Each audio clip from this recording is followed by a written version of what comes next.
Assalamualaikum warahmatullahi wabarakatuh. Bertemu lagi dengan saya Muhammad Irfan di YouTube channel IT Zen. Pada minggu yang lalu kita sudah membahas mengenai proses perulangan pada program C++. Pada kesempatan kali ini saya akan mencoba menjelaskan mengenai array pada program C++. Berikut materinya. Array adalah tipe terstruktur yang terdiri dari sejumlah komponen-komponen yang mempunyai tipe sama. Array mempunyai banyak komponen yang jumlahnya tetap. Jumlah komponen suatu array ditunjukkan oleh suatu indeks untuk membedakan variabel yang satu dengan variabel yang lainnya. Array sendiri terbagi menjadi 3 bentuk. Yang pertama array berdimensi 1, yang kedua array berdimensi 2, yang ketiga array berdimensi 3. Namun, pada video kali ini saya hanya akan membahas sampai array berdimensi 2. Baiklah, pertama kita masuk pada array berdimensi 1. Array berdimensi 1 memiliki bentuk umum, tipe data, nama variabel, dalam kurung siku ukuran. Tipe data menunjukkan tipe data yang digunakan, dan ukuran menunjukkan jumlah maksimum elemen array-nya. Contoh pendeklarasian array. Float merupakan tipe data elemen, nil akhir merupakan nama array, kemudian 6 yang terdapat dalam kurung siku merupakan jumlah elemen array. Berarti di sini array-nya adalah nilai akhir dengan tipenya adalah float, dan data yang dapat ditampung oleh nilai akhir ini adalah sebanyak 6 nilai akhir. Dan ini adalah contoh program yang menggunakan fungsi array. Berikut contoh yang telah saya ketik pada Borland C++ sebelumnya. Pertama, kita buat dulu headernya. Di sini kita gunakan header stdio.h, conio.h, dan airstream.h. Kemudian main, setelah itu buka kurawal. Kemudian deklarasi variabel. Variabel di sini kita gunakan yang pertama adalah nama, dengan tipe datanya adalah char, dan indeksnya 10, dan panjang karakternya adalah 20.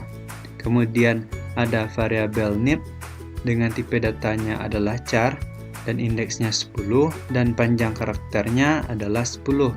Kemudian variabel a dan jp dengan tipenya adalah integer. A di sini menunjukkan data keberapanya dan jp di sini menunjukkan banyak data yang akan kita masukkan. Kemudian A di sini kita kasih nilai 1 atau kita mulai menghitungnya dari 1.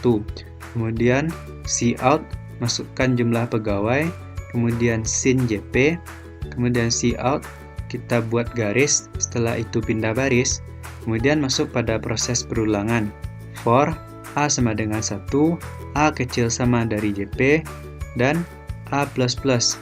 Kemudian buka kurawal, kemudian cout, input nama pegawai, 2, kemudian gets nama k, kemudian cout input name, kemudian gets nib k, kemudian cout kita kasih garis lagi, pindah baris, kemudian tutup kurawal untuk proses perulangan yang pertama. Proses perulangan yang pertama ini berfungsi sebagai input. Kemudian kita masuk pada proses perulangan untuk outputnya. Pertama, for A sama dengan 1, kemudian A kecil sama dari jp, kemudian A++. Setelah itu, buka kurawal, cout, pegawai k, A, pindah baris, kemudian cout nama pegawai, 2 nama k, kemudian pindah baris, setelah itu cout name, 2, nib k, kemudian pindah baris. Setelah itu cout kita buat garis, setelah itu pindah baris. Kemudian tutup kurawal untuk proses perulangan inputnya. Kemudian program diakhiri dengan get dan diakhiri dengan tutup kurawal. Baiklah, kita akan coba menjalankan program ini. Pertama, kita buat dulu berapa jumlah pegawai yang akan kita inputkan nanti. Kita inputkan saja 2 pegawai. Pertama, nama pegawainya adalah Irfan dengan nib 190119. Kemudian pegawai yang kedua bernama Siti dengan nib-nya adalah 190120. Kemudian kita lihat outputnya. Di sini dihasilkan outputnya pegawai K1, nama pegawainya Irfan, NIP-nya 190119, kemudian pegawai keduanya bernama Siti dengan NIP 190120. Berarti program telah berjalan dengan lancar karena outputnya sudah sesuai dengan apa yang kita inputkan tadi. Selanjutnya kita masuk pada bentuk array yang kedua, yaitu array berdimensi 2. Array dimensi 2 tersusun dalam bentuk baris dan kolom, di mana indeks pertama menunjukkan baris dan indeks kedua menunjukkan kolom. Bentuk umumnya tipe data, nama variabel, kemudian indeks 1, kemudian indeks 2. Ini adalah contoh pengaplikasian array dimensi 2. Integer data jual 33, berarti data jual bertipe integer dengan jumlah barisnya ada 3 dan jumlah kolomnya ada 3. Dan ini merupakan contoh program yang menggunakan array dimensi 2. Berikut contoh yang telah saya ketik pada Borland C++ sebelumnya. Pertama, kita buat dulu headernya. Di sini kita gunakan header stdio.h, conio.h, dan iostream.h. Kemudian main. Setelah itu buka kurawal. Kemudian lakukan deklarasi variabel. Variabel di sini adalah nama dengan tipenya adalah char dan panjang maksimal karakternya adalah 10 yang terdiri dari 2 baris dan 3 kolom. Di sini kita lakukan inisialisasi variabelnya. Pada baris K0 terdapat Pak, Bu, dan Mas. Setelah itu pada baris K1 terdapat Andi, Budi, dan Curly. Kemudian clear screen. Selanjutnya cout nama 00, berarti pada baris 0 dan kolom 0. Berarti Pak, kemudian ends itu spasi, setelah itu nama 10, berarti baris ke-1 kolom 0, berarti Andi. Kemudian NL pindah baris, cout nama 01, berarti baris ke-0 pada kolom 1 yaitu Bu. Kemudian ends spasi nama 12, berarti pada baris ke-1 kolom kedua yaitu Curly. Kemudian NL pindah baris, kemudian cout nama 02, berarti pada baris ke-0 pada kolom kedua yaitu Bu. Setelah itu ends spasi dan nama 11, berarti pada baris ke-1 dan kolom ke-1 berarti Budi. Kemudian NL pindah baris. Setelah itu program ditutup dengan gauge dan tutup kurawal. Berikut programnya apabila kita jalankan. Berikut hasil programnya. Dan ini adalah hasil dari running program array dimensi 2. Dan hasil runningnya sudah benar sesuai dengan inisialisasi datanya. Selanjutnya kita masuk pada pembahasan mengenai fungsi. Fungsi merupakan blok dari kode yang dirancang untuk melaksanakan tugas khusus. Struktur fungsi adalah sebagai berikut. Nama fungsi dalam kurung argumen, kemudian buka kurawal, kemudian pernyataan atau perintah, pernyataan atau perintah, pernyataan atau perintah, kemudian tutup kurawal. Nama fungsi boleh ditulis secara bebas dengan ketentuan tidak menggunakan spasi dan nama-nama fungsi yang mempunyai arti tersendiri. Kemudian argumen diletakkan di antara tanda kurung yang terletak di belakang nama fungsi. Argumen ini boleh diisi dengan suatu data atau kita biarkan kosong. Kemudian pernyataan atau perintah diletakkan di antara tanda kurung kurawal. Ini adalah contoh program yang menggunakan struktur fungsi. Berikut programnya yang telah saya ketik pada Borland C++ sebelumnya. Pertama, kita buat dulu headernya. Di sini kita gunakan 2 header saja, conio.h dan iostream.h. Kemudian di sini kita buat struktur fungsinya yaitu garis dengan pernyataannya adalah cout garis. Kemudian pindah baris, setelah itu tutup kurawal, kemudian main, setelah itu buka kurawal, kemudian kita buat fungsi tadi garis, kemudian cout. Saudara sekarang menggunakan fungsi NL pindah baris, kemudian garis, kemudian kita akhiri dengan gauge dan tutup kurawal. Berikut apabila programnya kita jalankan. Kalimat saudara sekarang menggunakan fungsi diapit oleh 2 garis karena sebelum kalimat saudara sekarang menggunakan fungsi kita kasih fungsi garis dan setelahnya kita kasih juga fungsi garis. Selanjutnya kita masuk pada prototype dan parameter fungsi. Prototype merupakan uraian dari blok fungsi yang dapat digunakan untuk mendeklarasikan ke compiler mengenai yang pertama, tipe data keluaran dari fungsi. Yang kedua, jumlah parameter yang digunakan. Yang ketiga, tipe data dari masing-masing parameter yang digunakan. Sebagai contoh, char comment dalam kurung char cat dengan panjang keterangannya maksimal adalah 30 karakter, integer n. Setelah itu, tutup kurung, kemudian titik koma. Parameter fungsi adalah suatu pendefinisian nilai-nilai dari objek-objek yang dideklarasikan pada bagian argumen di fungsi. Nilai-nilai pada objek tersebut didapat dari variabel-variabel yang berada pada program utama. Pertama, parameter formal. Parameter formal merupakan variabel yang terdapat pada daftar parameter yang berada di dalam definisi fungsi. Yang kedua, parameter aktual, yaitu variabel yang digunakan untuk pemanggilan suatu fungsi. Ini bentuk pernyataan parameter aktual dan ini adalah bentuk pernyataan parameter formal. Dan ini merupakan contoh program yang menggunakan prototype. Berikut contohnya yang telah saya ketik pada Borland C++ sebelumnya. Pertama, kita buat dulu headernya. Di sini ada header conio.h dan iostream.h. Kemudian, baru kita buat prototipenya. Di sini prototipenya kita buat yaitu char comment, kemudian char cat dengan panjang maksimal karakternya adalah 20 dan integer n, dan titik koma. Kemudian main. Setelah itu, deklarasi variabel di sini ada lagi dengan tipe datanya adalah char, kemudian ada c dengan panjang maksimal karakternya adalah 30 dan yang selanjutnya ada variabel nilai dengan tipe datanya adalah integer. Kemudian atas, setelah itu buka kurawal, kemudian cout masukkan nilai sama dengan sin nilai, kemudian comment c, nilai, titik koma, kemudian cout c, nl pindah baris, kemudian cout ingin input lagi, titik koma, sin lagi, kemudian tutup kurawal. Kemudian lakukan proses perulangan if lagi y besar atau lagi sama dengan y kecil.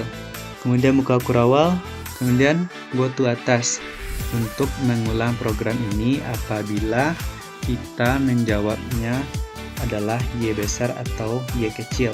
Kemudian kalau kita tidak menjawab y besar atau y kecil, maka program ini akan berhenti. Kemudian get. Setelah itu tutup kurawal. Kemudian char comment, char cat 30, kemudian integer n.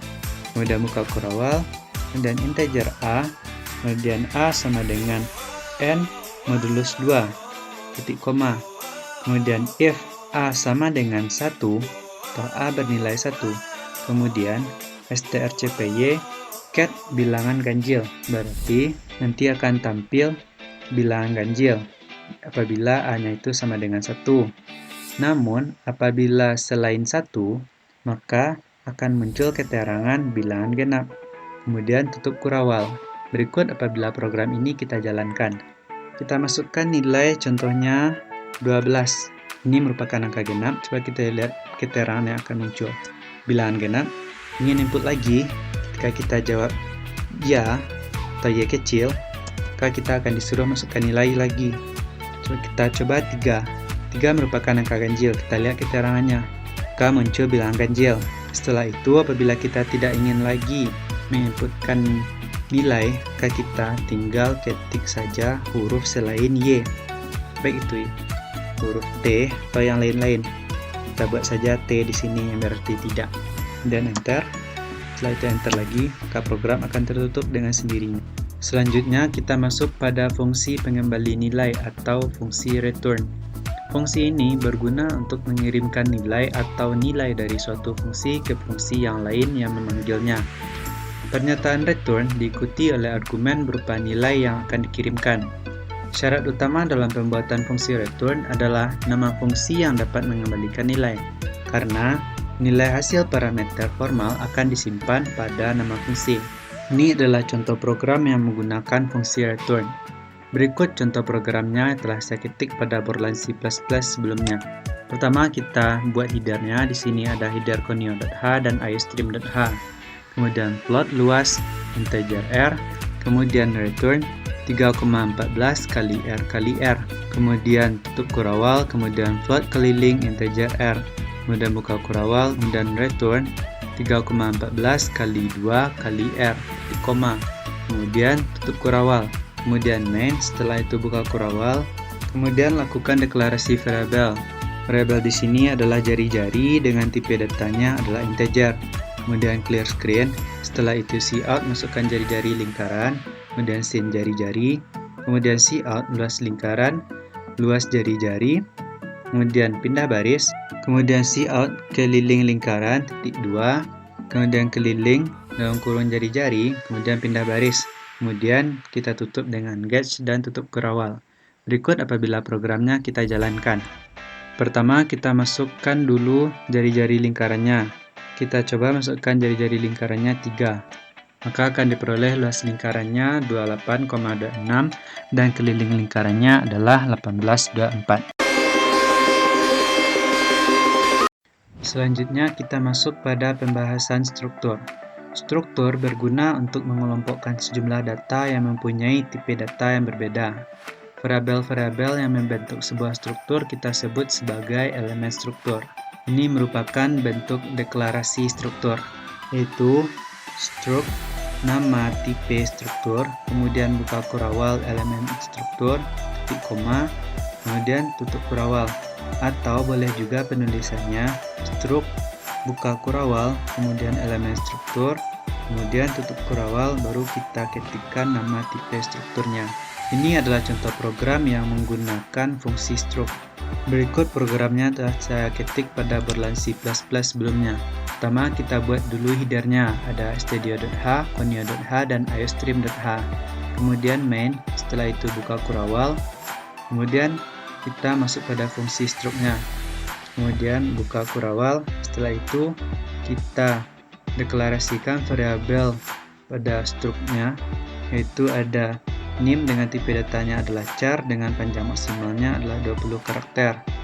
Kemudian ada char nama dengan panjang karakternya maksimal adalah 20 dan ada variabel nilai dengan tipe datanya adalah integer.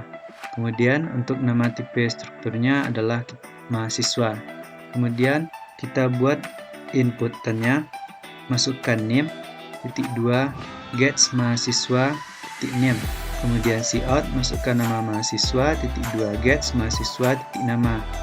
Kemudian cout, masukkan nilai akhir, titik 2, sin mahasiswa, titik nilai. Kemudian kita buat garis untuk pembatas antara output. Kemudian kita buat baris sebagai pembatas antara output dan inputnya. Kemudian kita buat untuk outputnya lagi. Cout name, titik 2, mahasiswa, titik name, pindah baris, kemudian cout nama mahasiswa, titik 2, mahasiswa, titik nama, kemudian pindah baris, kemudian cout nilai mahasiswa, titik 2, mahasiswa, titik nilai, kemudian pindah baris. Kemudian program kita akhiri dengan getch dan tutup kurawal. Berikut apabila program ini kita jalankan. Pertama kita akan coba masukkan name 190119, kemudian enter, masukkan nama mahasiswa Irfan, kemudian masukkan nilai akhir 80. Maka kita akan peroleh outputnya NIM 190119, nama mahasiswa Irfan, nilai mahasiswa 80. Berarti outputnya sudah benar sesuai dengan apa yang kita input. Lalu yang terakhir kita masuk pada struktur dengan array dan function atau dengan fungsi. Dengan bentuk umum struct, kemudian buka kurawal, kemudian elemen struktur, kemudian tutup kurawal, kemudian nama tipe struktur, kemudian jumlah indeksnya. Ini adalah contoh program yang menggunakan struktur dengan array dan function. Berikut contoh yang telah saya ketik pada Borland C++ sebelumnya. Pertama kita buat dulu headernya. Di sini kita gunakan 3 header, ada stdio.h, conio.h, dan iostream.h. Kemudian kita buat fungsi yang terlebih dahulu. Char cat float n, kemudian char cat float n, kemudian buka kurawal, kemudian kita lakukan proses perulangan. If jika n besar sama dari 65, maka akan kita kembalikan nilai L. Kemudian, apabila selain besar sama dari 65, maka kami kembalikan nilai G. Setelah itu tutup kurawal. Kemudian main. Setelah itu buka kurawal. Kemudian deklarasi variabel. Variabel di sini adalah I dengan tipe datanya adalah integer. Kemudian fungsi struct. Buka kurawal. Kemudian elemen strukturnya ada char name dengan maksimal NIM-nya adalah 20, kemudian ada char nama dengan maksimal namanya adalah 20, dan ada variabel nilai dengan tipe datanya adalah integer, dan tutup kurawal. Kemudian untuk nama tipe strukturnya adalah mahasiswa dengan indeksnya adalah 5. Kemudian masuk pada proses berulangan lagi.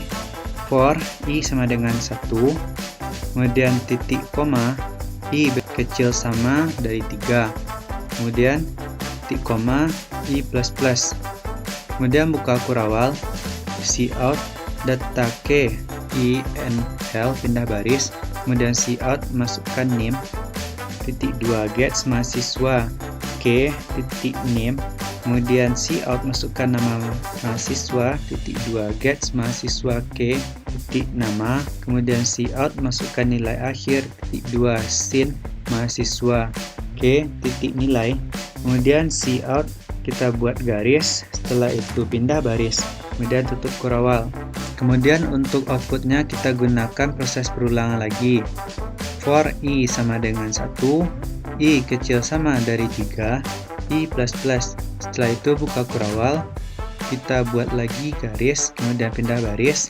Setelah itu cout data K I pindah baris, kemudian cout masukkan NIM titik 2 mahasiswa K titik nama, kemudian pindah baris, kemudian cout masukkan nama mahasiswa titik 2 mahasiswa K titik nama pindah baris, kemudian cout masukkan nilai akhir titik 2 mahasiswa K titik nilai, kemudian pindah baris, kemudian cout keterangan yang diperoleh titik 2 keterangan mahasiswa K titik nilai pindah baris, kemudian tutup kurawal, kemudian gets, dan kita tutup dengan kurung kurawal.